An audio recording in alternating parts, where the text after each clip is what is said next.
Inaasahan ng Department of Education na ilalabas na ang resulta ng May to June 2024 National Qualifying Examination for School Heads o NQuES na mas kilala bilang Principal's Test sa buwan ng Agosto at Setyembre 2024. Ayon sa NAIAP, karaniwang inaabot ng 3 hanggang 4 na buwan bago may labas ang opisyal na resulta. Umabot sa 22,000 ang mga kumuha ng pagsusulit mula sa iba't ibang panig ng bansa. Inaasahan na ilalabas ang kumpletong listahan ng mga pumasa at ang top 10 o mga top notchers sa website ng DepEd oras na ito ay opisyal nang ipahayag. Ayon sa NAIAP, inaasahan na makakamit ng mga examiners ang itinakdang passing rate.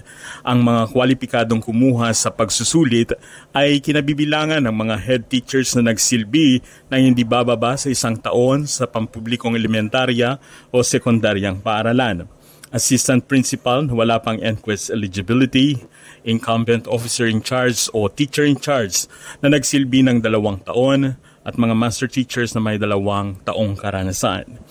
Noong nakaraang taon, umabot ng 36.93% o 2,203 ang nag-apply ang nakapasa sa Category A level na kwalipikado para sa posisyon ng Principal 1. Patuloy ang ating pagbabantay para sa mga sumusunod na update kaugnay sa resulta ng pagsusulit na ito.